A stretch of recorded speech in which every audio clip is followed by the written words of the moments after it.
Televisión Gnóstica Transmundial. Medio de difusión artístico, científico, místico y filosófico de la Asociación Colombiana de Centros de Estudios Gnósticos, Antropológicos, Psicológicos y Culturales, AC. Por una nueva civilización y una nueva cultura sobre la faz de la Tierra.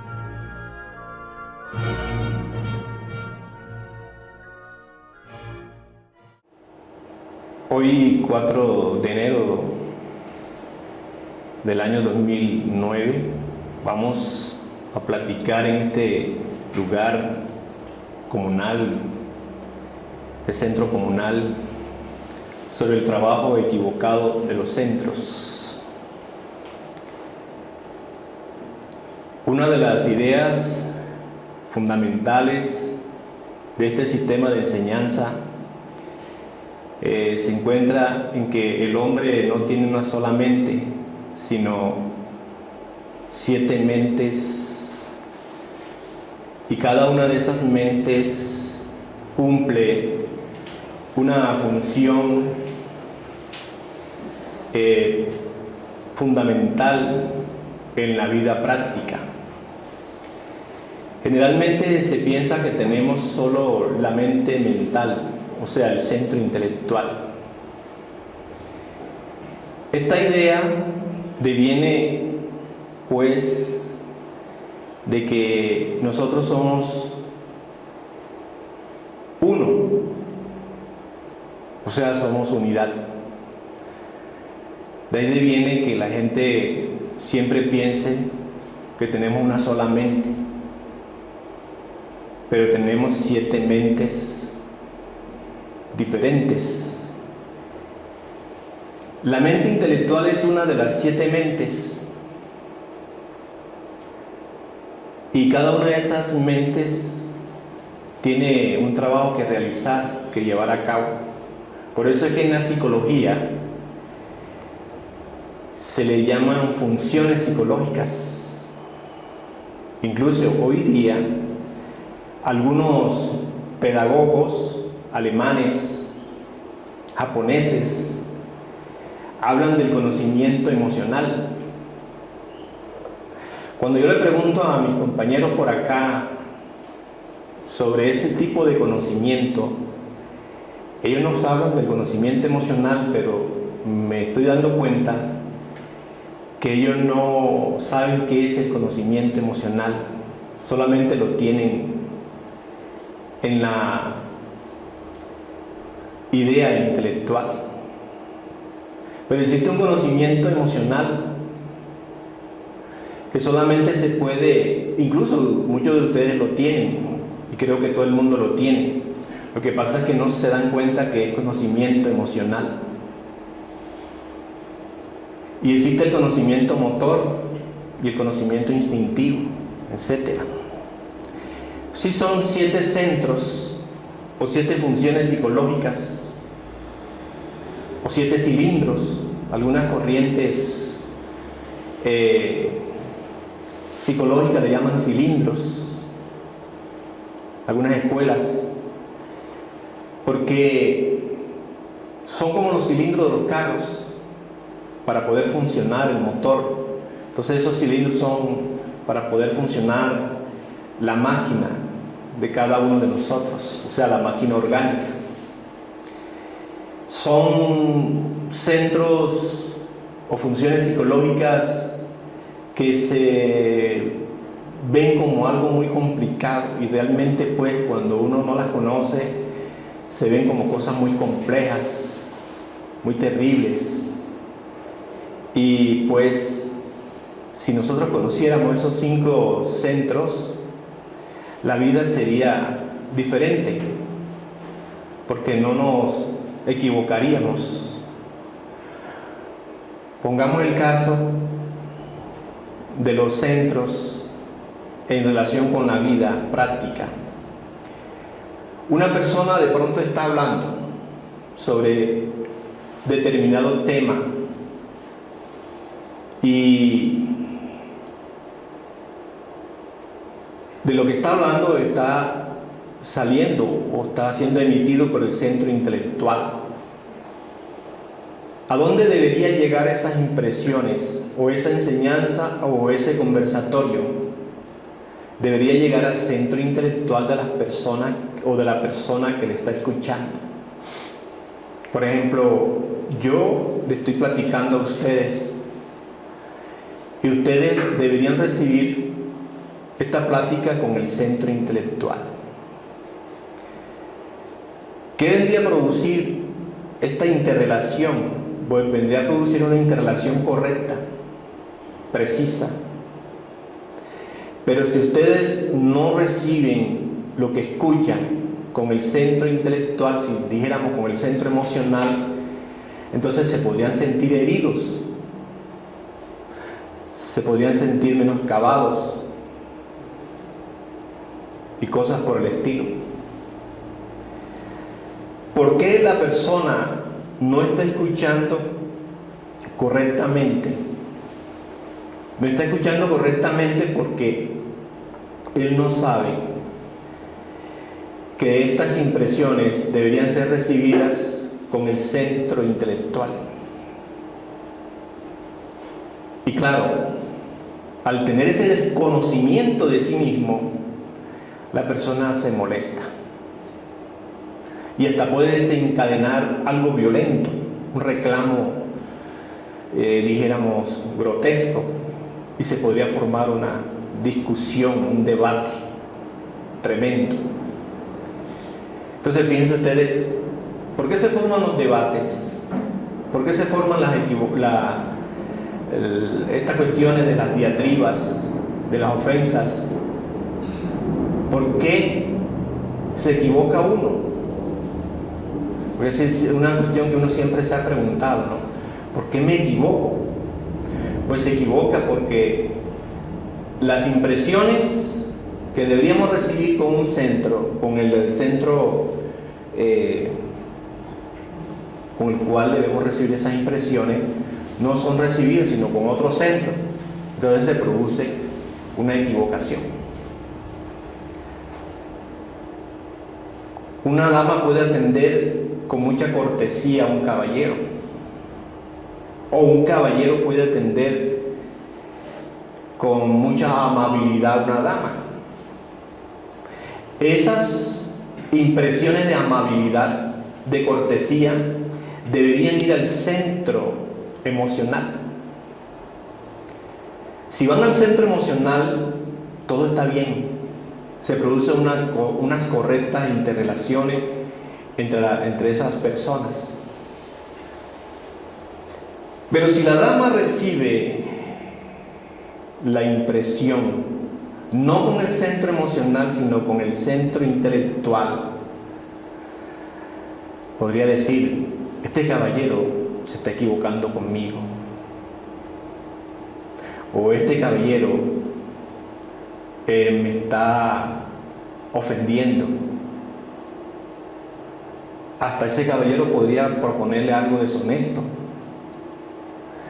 Y si esa no es la intención de esa dama, pues ella se sorprendería, como el caso que conocí yo en la Universidad del Magdalena, un profesor que ayudó a una dama. Me parece a mí que lo hizo como caballero, de una manera completamente culta, desinteresada. La ayudó y la ayudó. Mas, sin embargo, aquella dama guardaba un sentimiento de gratitud hacia el profesor. Y la dama pues pensó: ¿cómo podría yo gratificar al profesor? Y se le ocurrió invitarlo a un almuerzo en un restaurante del Rodadero. Bueno, él aceptó, ella lo fue a buscar y todo. Y ya cuando terminaron el almuerzo, el caballero desafortunadamente cogió esas impresiones de gratitud y no la llevó al centro emocional, sino se la dirigió al centro intelectual y comenzó a pensar que la dama estaba interesada en él y le hizo ciertas propuestas. La dama pues no era esa su cuestión y le dijo: profesor, yo le estoy invitando a este almuerzo para agradecerle que usted me ayudó, más nunca para tener una cuestión sentimental con usted, etc. Entonces, eso le ha pasado a todo el mundo. Esas equivocaciones. Pero esas equivocaciones se deben a que nosotros, como no conocemos la máquina, al no conocerla, es obvio de que nos equivocamos. Si nosotros conociéramos la máquina, por ejemplo, una persona que nos insultara, conoceríamos que esa persona está emitiendo conceptos, opiniones, supuestos mentales, y uno debería recibirlos con el centro intelectual. Si uno recibe un insulto con el centro intelectual, no llegar a herirlo a uno. El centro intelectual comprendería, por decirlo así, que esa persona está ofuscada, o que le cae uno gorda, o que le tiene mala voluntad y no le produce ningún daño. Es decir, seguro que no hay ninguna reacción violenta. Pero si ese insulto nosotros lo recibimos con el centro emocional o con el centro instintivo, se va a generar algo terrible. Entonces fíjense que esos centros son fundamentales en la vida de cada uno de nosotros. Hay que conocerlos. Y para conocerlos no necesitamos ir a ningún psiquiatra, psicólogo, porque ellos tampoco conocen eso. Para conocerlos se necesita observarlos y darnos cuenta pues que un pensamiento es muy diferente a un sentimiento. Es más, entre el pensar y el sentir media un abismo insondable, profundo. Una cosa es pensar y otra cosa es sentir.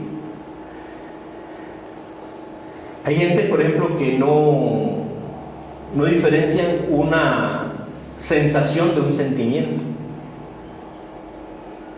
Eso podría producir grande catástrofe en la vida de uno. Una cosa es una sensación y otra cosa es un sentimiento. Yo siempre pongo este ejemplo, fíjense. Generalmente la gente se casa por sensaciones, no por sentimientos.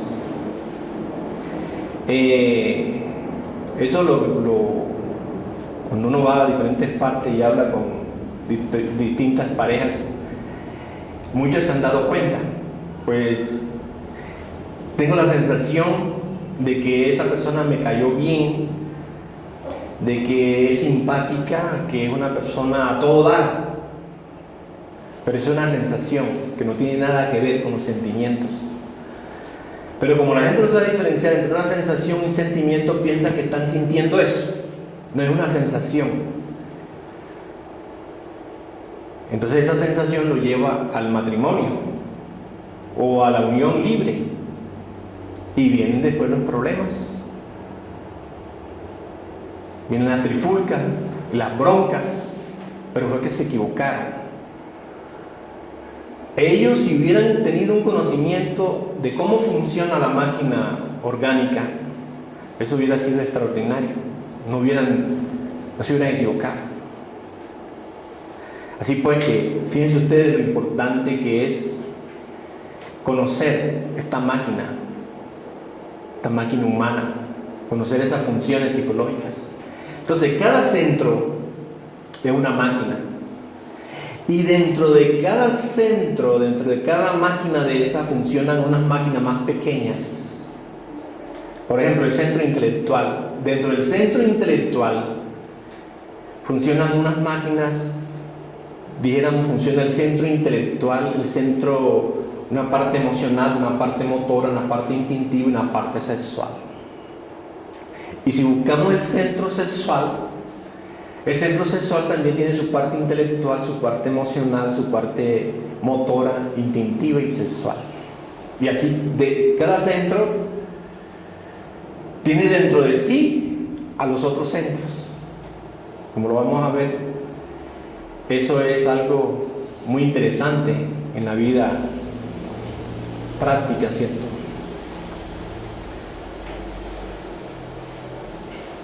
Bueno, les decía que la idea de que tenemos una mente, solamente una mente, está ligada a esa confusión de que nosotros creemos que tenemos un yo permanente, un yo único.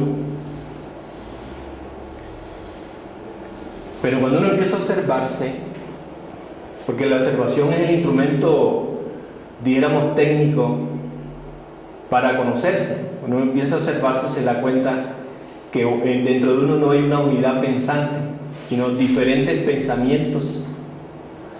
No existe una generación espontánea de pensamientos, sino que cada pensamiento deviene por un pensador, y cada pensador es un yo. Entonces no existe unidad pensante. Por eso es que no somos permanentes, pero soñamos que somos gentes permanentes, pero no nos damos cuenta que permanentemente estamos cambiando de opiniones, de ideas.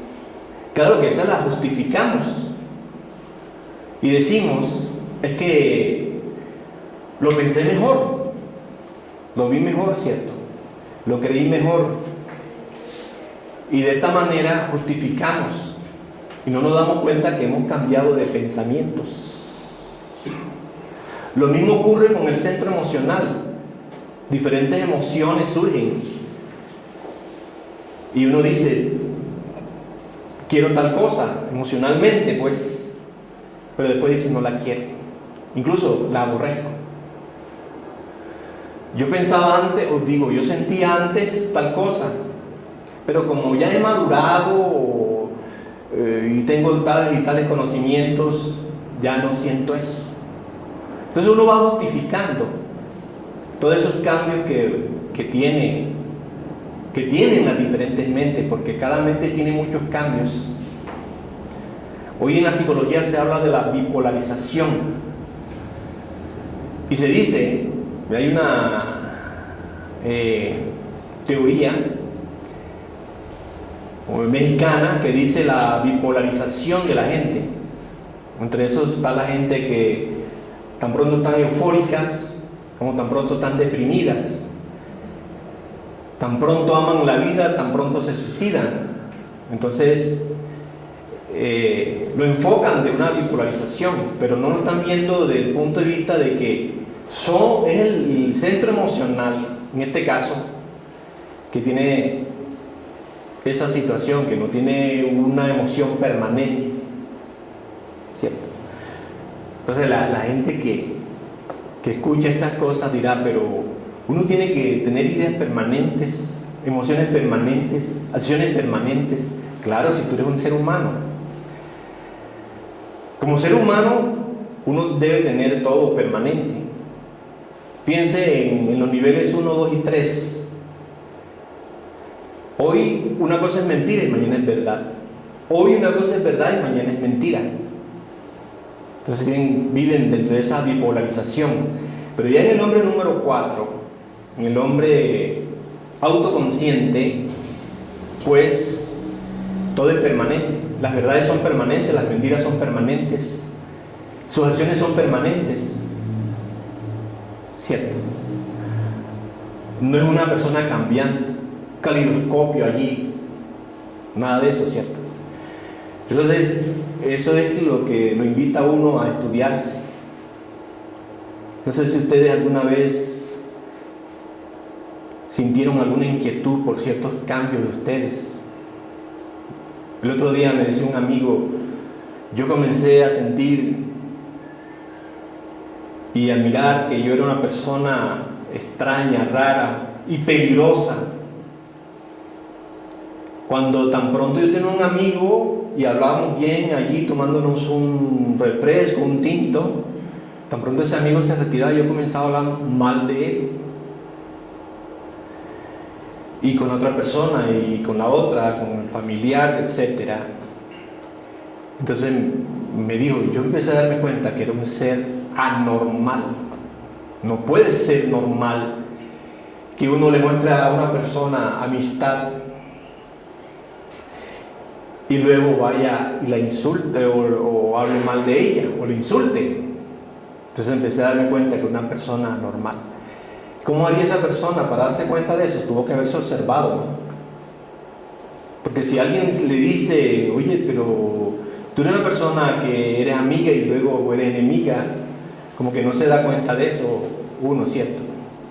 Entonces, es importante, no sé si ustedes alguna vez han sentido esa inquietud de mirar pues esa dualidad, esa bipolarización de los centros. Pero eso se debe a la dualidad de la mente, porque cada mente es dual. Las 5 mentes inferiores son duales, las 2 superiores no revisten esa normalidad, pero las 5 mentes inferiores son duales. Y dentro de esa dualidad se mete la cuestión del batallar, de la antítesis, que es lo que la escuela mexicana de psicología le llama la bipolarización, que es un batallar que hay allí, que tan pronto me enamoro de la vida, luego pues me la quiero quitar. Tan pronto estoy contento, alegre, y luego pues caigo en un estado depresivo. Entonces ese es un batallar de antítesis, un batallar de la mente o de las 5 mentes. Eso es lamentable, pues. La observación de sí nos va señalando, nos va indicando, pues, todos estos cambios que tienen las mentes y cómo trabajan esas mentes. Porque sin duda alguna, las mentes entre sí se tienen conflictos y contradicciones. A una mente le gusta una cosa. Por ejemplo, en el centro intelectual hay mentes que le gustan leer mucho. Pero en el centro motor no le gusta eso. Entonces le da pereza leer. Cuando uno dice, tengo pereza de leer, tengo pereza de hacer esta diligencia, pero debo hacerla. Y uno siente, o sea, el centro emocional siente que tiene que hacer esa diligencia, pero el centro motor dice, que me da mucha pereza. Entonces hay un conflicto entre las mentes. La una quiere imponerse sobre la otra. De aquí es donde sale la clasificación de los 7 niveles, teniendo en cuenta pues estas 5 mentes o 5 centros inferiores de la máquina orgánica, ¿cierto? Pero es indispensable que nos observemos. Eso es necesario porque tenemos que saber en sí cómo es que funcionan esas 5 mentes y cómo es que se pelean las energías mecánicas, volitivas, mentales, psíquicas, vitales que hay entre nosotros. Uno, por ejemplo, dice, mañana me voy a levantar a las 5 de la mañana. Dice el centro intelectual. Y está seguro que mañana se va a levantar a las 5 de la mañana. Pero cuando son las 4:30, el centro instintivo dice, no, esto está muy rico aquí, yo no me voy a levantar. Y empieza un conflicto entre la mente mental y la mente emocional. Posiblemente gane la mente instintiva y diga, yo no me voy a levantar. Entonces la mente mental se ve forzada a decir una mentira cuando se encuentre con la persona, la que se hizo ese compromiso. No pude porque el niño no me dejó dormir anoche. Ese niño anoche molestó. Oiga, pero se viene un calor tremendo, ¿no? no pude dormir, me acosté muy tarde y me cogió el sueño. En fin, ganó una de las mentes. Ese es el problema que tenemos nosotros con los propósitos. Yo le decía el otro día en una clase que uno tiene que ponerse propósitos. Yo veo a la gente que se pone en propósitos vida. Por ahí, en una institución hotelera, encontré una nota que decía los propósitos que debo tener este año. Debo tener un carro, debo tener tal cosa, debo vivir en tal parte, etcétera, etcétera. Y digo, mira, la gente se pone propósitos vida, pero nosotros tenemos que ponernos propósitos de trabajo, ¿cierto? ¿Cuántas veces me voy a recordar hoy? Propósitos que están relacionados con el despertar de nosotros, con el despertar de nuestra conciencia. Propósito de no dejarse atrapar de esos propósitos vida. Porque es que la gente se le olvida lo que dice nuestro Señor el Cristo. Buscad el reino de los cielos, lo demás viene por añadidura. Entonces nosotros comenzamos buscando las añadiduras para ver si de pronto encontramos el reino de los cielos. Por eso es que no existe un cristianismo maduro, serio. Porque es que nosotros buscamos primero el reino terrenal para ver si de pronto llegamos al reino celestial. Así nomás. El otro día que íbamos para un lugar a dar unas conferencias, estábamos esperando que el bus saliera ahí en la terminal, y un sacerdote dando una misa lanzó estas expresiones: oren por sus bienes materiales, oren, o sea, todo cuestión material. No hubo una súplica hacia Dios, hacia el ser: ayúdame a despertar, ayúdame a ser más humano, más caritativo, más compasivo, ayúdame a no ser lujurioso, ayúdame a no desear la mujer del prójimo, etcétera, etcétera. Sino cosas de acá, materiales. Obviamente, pues, esa es una cosa lamentable, que uno se diga ser cristiano y no siga al Cristo. Entonces, ¿qué clase de cristianos somos? ¿Cierto? Bueno, entonces tenemos esos 5 centros, y dentro de esos centros, pues, si nos ponemos una meta, un propósito de trabajo, ¿cómo se podrá cumplir un propósito de trabajo? El centro intelectual no se puede con el centro intelectual. Póngase un propósito con el centro intelectual, no se puede, ¿cierto? Entonces el propósito tendríamos que colocarlo en el centro emocional, porque el propósito es lo que nosotros valoramos. O sea, la valorización es emocional. Usted valora una cosa porque la siente, pero no es porque la piensa, ¿cierto? ¿Se ha dado cuenta de eso? No es un propósito. El propósito es algo que hay que valorizar.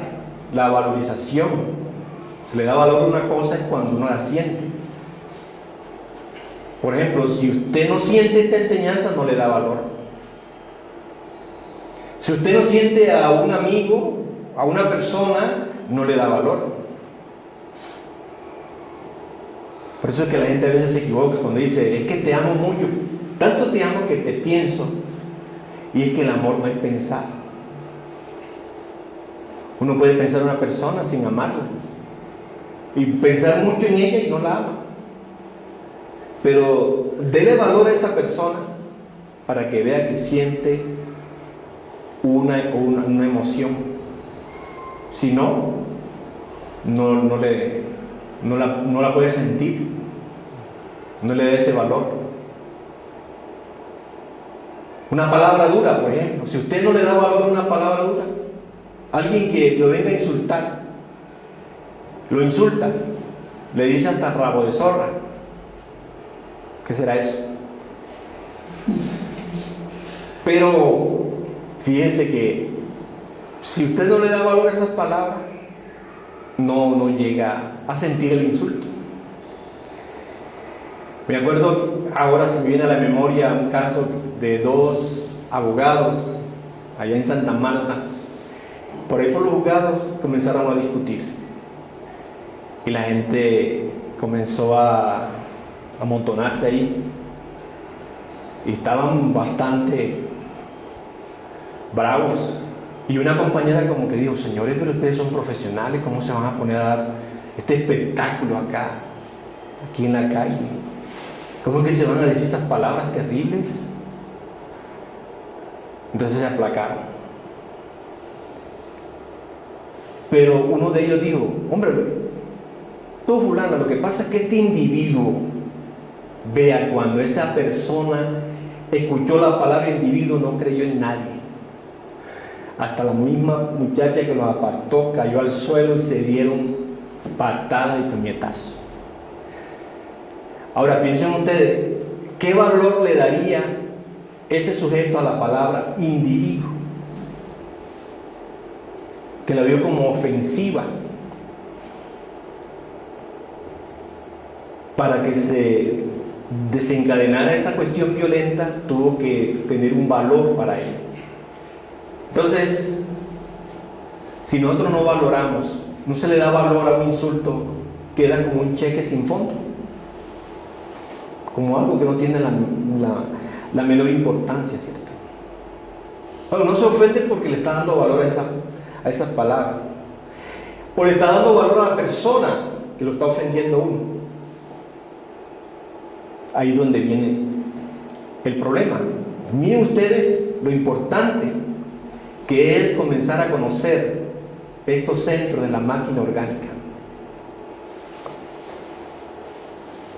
Las guerras se producen porque se le da valor a alguien, ¿cierto? Los dogmas ya sean materialistas o religiosos, ¿por qué se defienden? Hay gente que defienden la triada y no saben qué es eso, pero le imprimen un valor a eso y lo ven como lo máximo, o como venerable o respetable o algo así por el estilo, ¿cierto?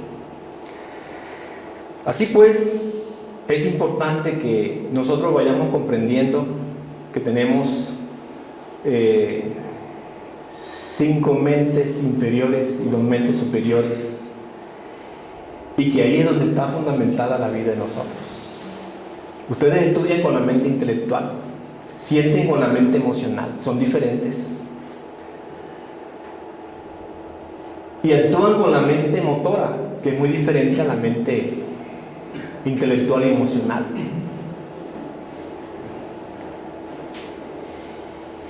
Entonces, para que nosotros seamos unas personas mesuradas, equilibradas, necesitamos que estos 5 centros estén equilibrados, que el uno no se imponga sobre el otro. Quiero hacerles caer en cuenta que cuando ustedes tienen un conflicto, una duda, una preocupación, si en ese momento ustedes se paran y se observan, se dan cuenta que uno de los centros es el que está ocasionando el problema. ¿Cuántas veces nosotros no nos hemos sentido mal tratados? El otro día estábamos viendo un caso que nos sucedió allá en Medellín hace algún tiempo, donde estábamos en un lugar siendo bien atendidos en ese lugar, pero teníamos la sensación de que estábamos maltratados, y había una especie de conflicto ahí entre nosotros, siendo que nos estaban dando una buena atención, pero estábamos sintiéndonos, teníamos el estado psicológico de estar maltratado, ¿cierto? Entonces, dos centros estaban allí disputándose la máquina. Que están maltratados, no, que tal otra cosa. Y ahí son los problemas que nosotros pues a diario tenemos. Por eso es que es clave para tener una manera inteligente de vivir, conocer lo que es la máquina, conocer la maquinaria, conocer los 5 centros inferiores. Ahora, cuando ellos se equilibran, ya empieza uno a vivir inteligentemente. ¿Quién lo puede herir a uno? ¿Quién lo puede molestar? ¿Cómo se va a sentir uno maltratado o bien tratado? Si los 5 centros equilibrados los separa a uno de las cuestiones mecánicas de la vida. Entonces nosotros necesitamos vivir de una manera inteligente. Bueno, vayamos ahora a estudiar lo que son en sí los centros, ¿cierto? Ahí tenemos el centro intelectual. Ante todo debo decirles que todo centro tiene una parte positiva y una parte negativa.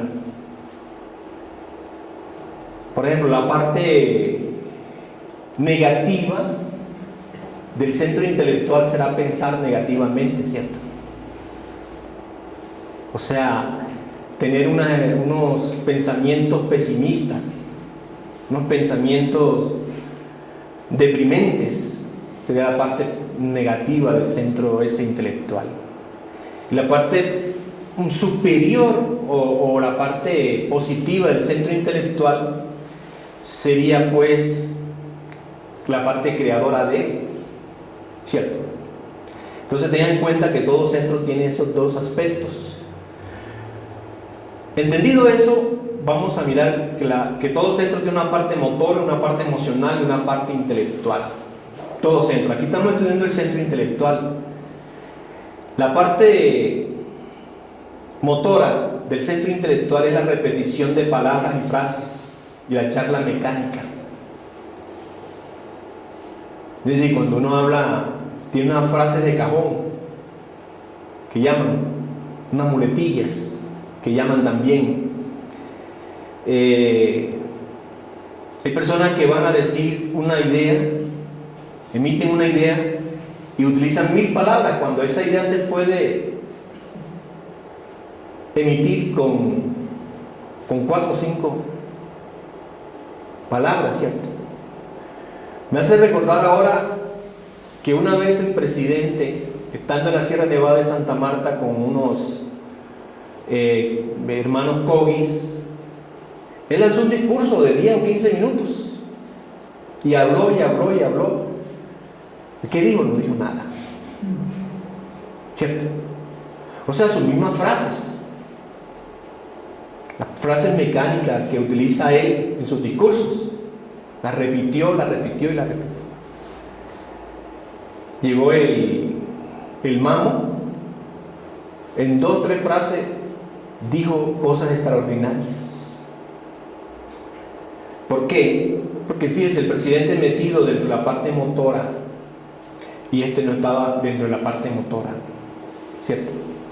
Lo interesante es que uno ve cómo este señor Mamo comprendió al presidente. Estaba separado de él, no se identificó con sus promesas, con su discurso bonito, ni nada por el estilo. Se dio cuenta que eso venía de la parte motora del centro intelectual. Y eso es lo que nosotros tenemos que comprender cuando hablamos con agentes. Por ejemplo, los politicastros lanzan bellas teorías, bellas promesas que nunca cumplen y vuelven nuevamente cuando se acaba ya el tiempo de gobierno con la misma promesa y la gente va a las urnas y se quedan y así viven. ¿Por qué viven tanto los elegidos como los electores dentro de ese círculo vicioso, porque se encuentran en la parte motora. A propósito, ¿dónde vive usted? Uno puede decir, yo vivo en la calle 150, 50, 43, o 34, o 38. Pero usted no vive ahí. Ahí vive su cuerpo físico. Usted vive en la parte motora de los centros. Entonces un politicasto vive en la parte motora del centro. Hable con un politicasto. Le va a hacer promesas, le va a hacer proyectos. ¿Ustedes no han visto hablando de un pastor o un sacerdote? ¿Cómo hablan? Mecánicamente. ¿De qué hablan? De lo que leyeron. No tienen nada creador. Entonces las otras personas que están allí, que tampoco se autoconocen, se dejan hipnotizar, se dejan llevar por esa situación. Lo mismo que los politicastros con los electores, la misma cosa. Fíjense ustedes lo fundamental que es llegar a conocer, que es llegar a observar esos centros para no dejarse engañar de nada ni de nadie, ¿cierto? Pero ese centro intelectual tiene una parte emocional. Ya les dije que esa es la parte motora. Ahí está la curiosidad de preguntar. De pronto uno está viendo allá y la gente tiene, oye, ¿y eso es un edificio? O la gente llega, oye, ya llegaste. Eso sale de la parte emocional del centro intelectual, la parte motora.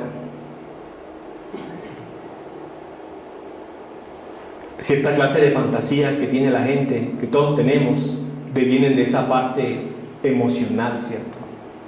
O la parte intelectual es la sagacidad, la astucia que tiene uno. Por eso es que la gente le dice, oye, ese tipo es inteligente, ¿eh? Sagaz. Esa persona es astuta. Y la gente hasta la admira. Y no se dan cuenta, pues, que esa persona vive en esa parte motora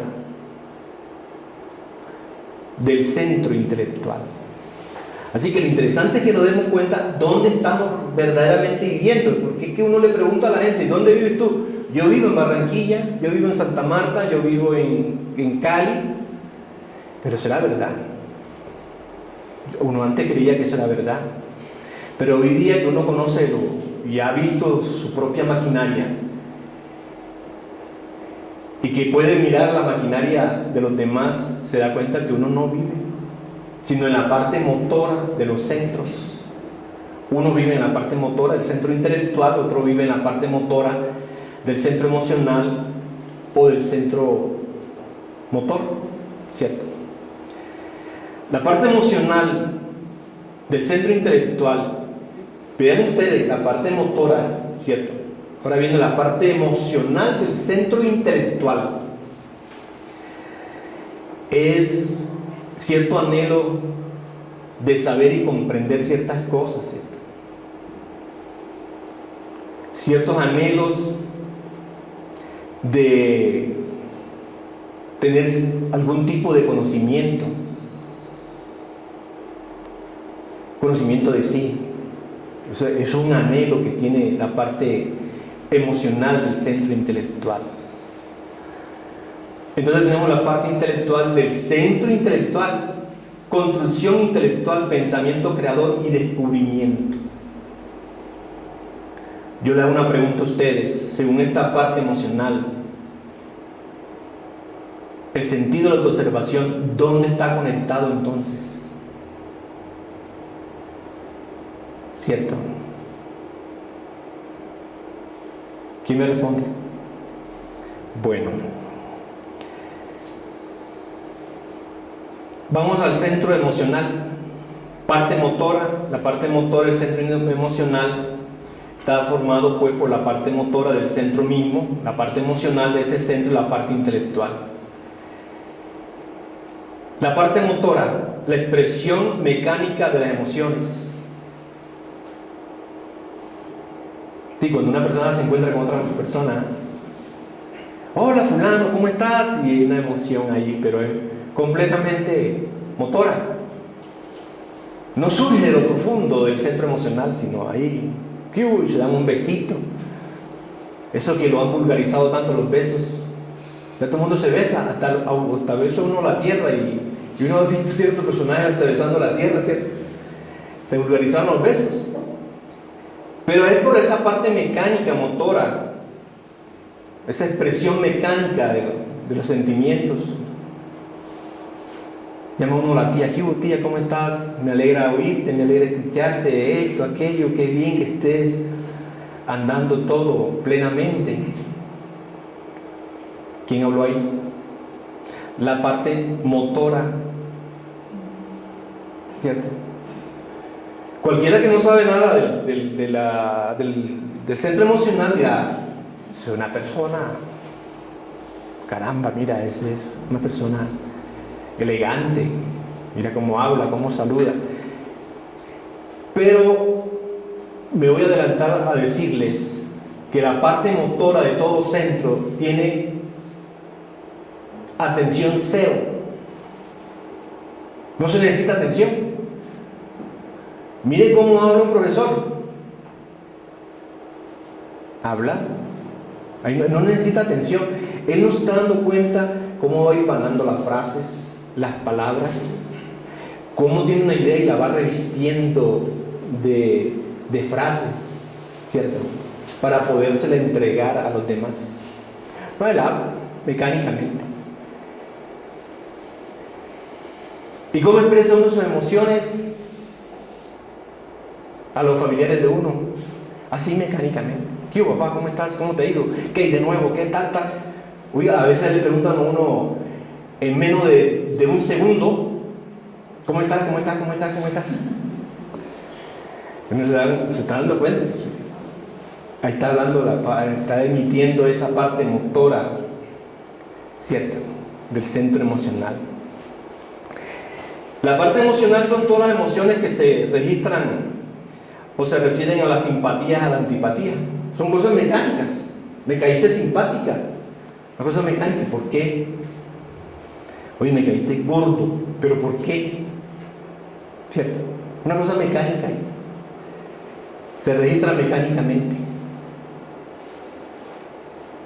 Entonces, esa es la parte motora del centro emocional. La parte intelectual es el resultado dijéramos, de pequeños deseos. ¿Cómo sería un pequeño deseo? Deseo que hoy no llueva. Deseo un día lleno de sol. Deseo tal cosa. Esos pequeños deseos que tiene uno, ¿cierto?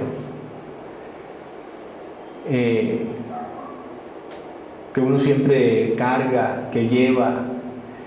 Y a propósito de eso digo, miren, carga, y es que uno carga eso, lo lleva a cuesta, y eso pesa. La parte emocional son las emociones religiosas, emociones estéticas, emociones morales, que pueden llevar a la conciencia. Sería la parte emocional del centro emocional. Y la parte intelectual, un artista, por ejemplo, pintor, un escritor, pone en acción cuando está escribiendo la parte intelectual del centro emocional. Hay escritores que describen un estado psicológico maravillosamente, extraordinariamente. Y eso hace que a uno le guste esa lectura, que a uno le guste leer a ese escritor, ¿cierto? Ese sería el centro emocional.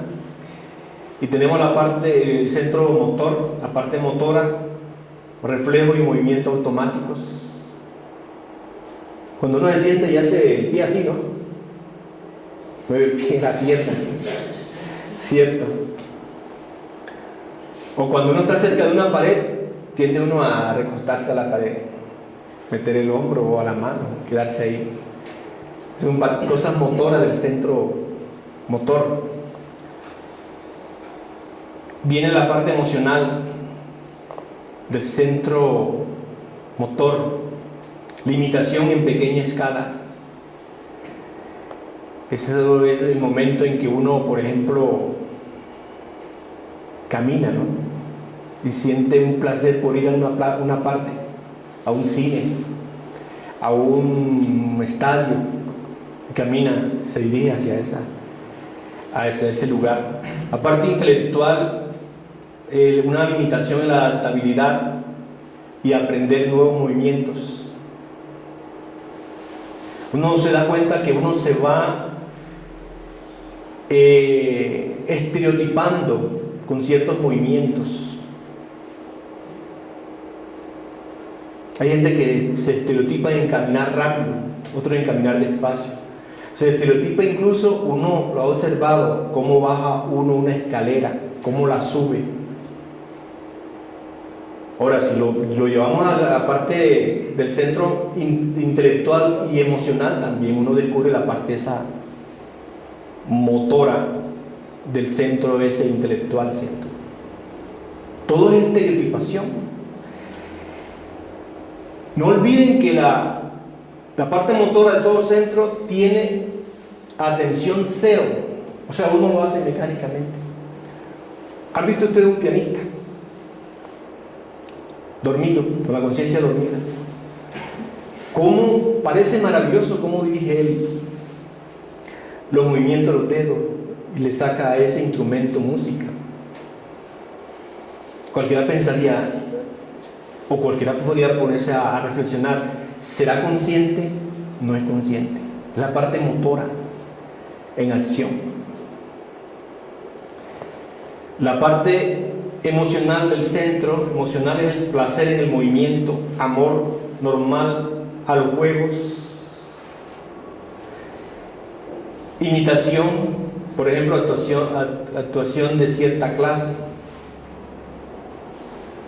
Bueno, esto sería ya como actúan determinados actores y actrices, ¿cierto?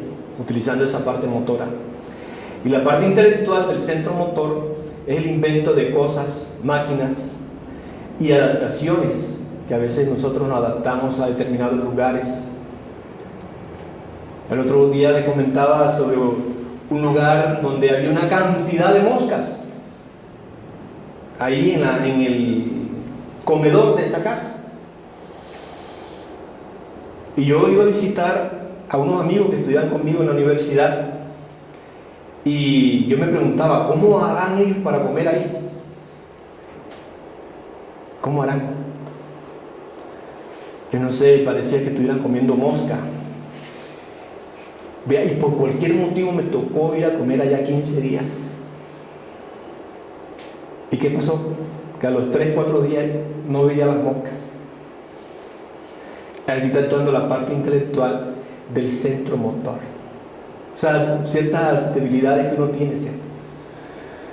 Adaptarse uno a unas circunstancias y a otras diferentes completamente.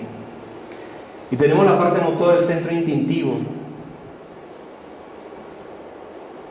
Sensaciones agradables en la parte emocional.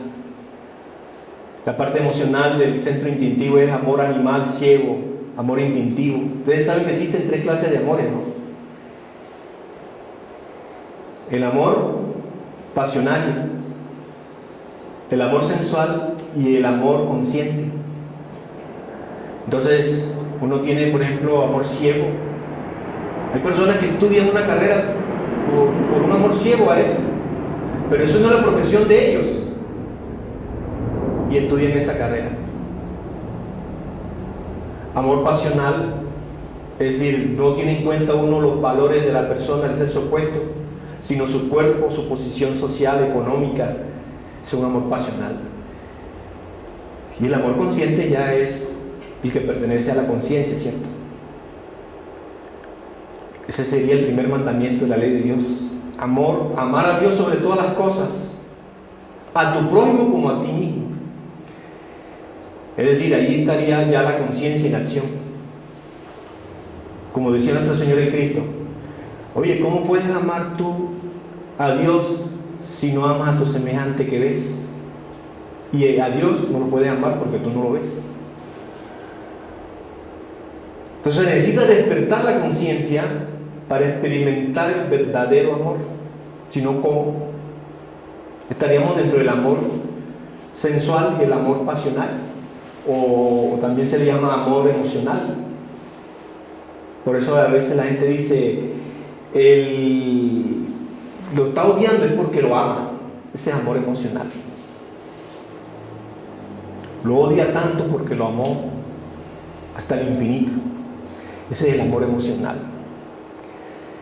La parte emocional, en la parte negativa del centro emocional, viene a ser pues todo eso, todas esas sensaciones de lujuria, de envidia, de codicia, de pereza y todo eso que corresponde pues a esas cuestiones de emociones, de sensaciones inferiores, ¿cierto? Así pues, para uno subirse o treparse a la parte superior de los centros, es necesario hacer un super esfuerzo para poner atención a las cosas, ¿cierto? Sin atención siempre estamos viviendo en la parte motora. Bueno, esto es así, como se dice por ahí, a vuelo de pájaro, lo que son los 5 centros, ¿cierto?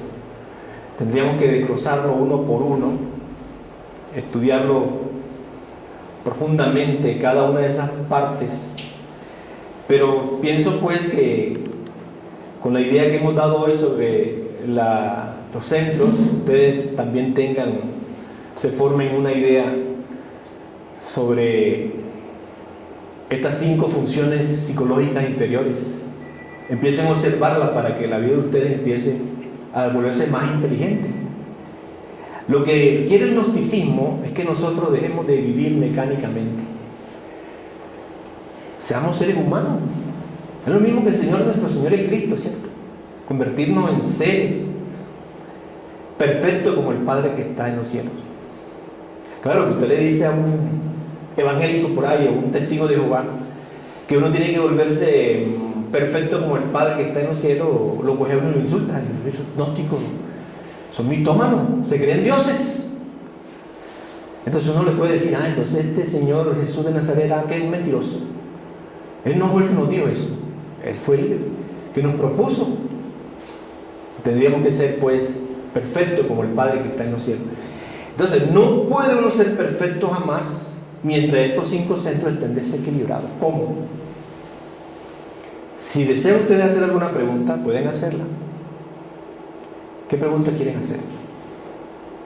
¿A qué centro, con qué centro debe uno escuchar la enseñanza? Bueno, uno debe escuchar la enseñanza con la parte emocional del centro intelectual. Después de escucharla, uno la debe llevar al centro emocional, propiamente dicho, para darle valor. Y luego de escucharla, llevarla al centro emocional, entonces sí sumergirla hacia la conciencia, llevarla a la conciencia, para que sea ella la que experimente, viva esta enseñanza. Porque ¿cómo es posible que la personalidad pueda vivir esta enseñanza si esto está en contra de la personalidad? ¿Cierto? Ustedes mismos, ahora mismo, ¿dónde desearían estar? En una pachanga, hablando de cosas de la vida, ¿cierto? Porque esa es la personalidad. La personalidad está nutrida con esas cosas de la vida. Entonces uno tiende a irse a esas cosas de la vida, ¿cierto? ¿O ustedes no se han dado cuenta con qué personas simpatizan más? Las personas con las cuales simpatizamos más son las que tienen nuestros propios intereses vida. propósito es vida. Ahí nos sentimos nosotros relajados, sabrosos, etcétera, etcétera. Pero esto uno no lo capta, porque vive en la parte motora de los 5 centros de la máquina. Ahí la atención es 0. Y uno camina con atención 0. Siente con atención 0 y piensa con atención 0. Es decir, uno se siente seguro intelectualmente porque se agarró de 4 o 5 ideas y ahí vive. Ponga usted una persona a hablar, hable hasta cuando usted quiera hablar y se le termina el cassette, ya no tiene para dónde coger. ¿Cierto? Porque ese es el centro formatorio, la parte mecánica del centro intelectual. Pero ponga usted un hombre consciente a hablar, con una idea la abre, eso que abre lo vuelve a abrir, lo vuelve, eso es infinito. Pero el intelectual sabe hasta ahí, no más, llega hasta ahí. ¿Para dónde va a coger? Si él no tiene creatividad. Ustedes han andado con personas que hablan lo mismo. Que muchas veces cansan tanto que uno dice, no vuelvo a visitar a mi tía. Mi tía hablando de hace cosas de 50, 100 años. ¿Cierto? Y así esa gente lo cansa a uno, lo aburre. No tienen creatividad, ya se murieron. Está el centro estereotipado, ya no entra más nada allí. ¿Han oído ustedes hablar de las mentes duras? Que nuestro Señor el Cristo lo simboliza con el sembrador que esparció la semilla. Y dice, una parte cayeron en los pedregales. Esa parte de la enseñanza que cae en las mentes estereotipadas, duras. Son mentes dogmáticas, fanáticas. Ya no escuchan nada. Un sacerdote allá en Santa Marta, le escuché esto. Cuando salió el Evangelio de Judas, dijo esta expresión: ni si viene el mismo Jesús de Nazaret y nos dice que Judas era su llavería, lo aceptamos. Ya no aceptamos más nada. Estaba estereotipado. ¿Cierto? Entonces nuestra mente se estereotipa desde muy joven, se estereotipa. Desde los primeros 2 años de vida se estereotipa. Y no acepta más nada. Está llena. ¿Qué otra pregunta? Maestro, en el caso del centro intelectual superior y el emocional superior, al uno desarrollarlo, esos centros superiores, ¿dónde queda el centro intelectual y el emocional inferior? Fíjate que los centros emocional superior e intelectual superior están desarrollados. A través de esos centros, nuestro ser nos comunica qué es lo que dentro de nosotros anda mal, cómo debemos corregirlo, cómo debemos transformarnos, de qué estamos sufriendo, qué enfermedad está próximo a tener. Nuestro ser nos comunica, o sea, nuestro Padre que está en secreto nos comunica todo eso. Pero la bulla que tienen los centros inferiores no nos permiten escuchar. Y como se lo dije un día por acá a ustedes, eso se parece a cuando yo estoy hablando de ustedes están allá y aquí hay una bullaranga, ustedes no me están escuchando. Entonces la bullaranga esa la están formando los centros inferiores que no están equilibrados. El uno quiere una cosa, el otro se pega otra cosa. No, ahora voy para tal parte, no, yo voy a comprar esto, y él tiene una bulla, ¿cierto? Entonces cuando nos equilibremos se parece a esto. Resulta de que los 5 centros están desconectados del ser, porque los 2 centros no se han escuchado por estos cinco centros inferiores, ¿cierto? Entonces, desconectemos esto y todo esto se apaga. Quedamos sin esto. Desconectemos la luz y quedamos a oscuras. Así andamos nosotros. Pero el día que nosotros equilibremos los 5 centros, entonces viene la conexión y entonces tendremos luz. La gente anda sin luz, anda tienta, anda en tinieblas. La gente no sabe qué hacer. A veces la gente da tanto dolor que pregunta, ¿y entonces cuál es la verdadera religión? ¿Cuál es el verdadero Dios? ¿Quién es el que está diciendo la verdad?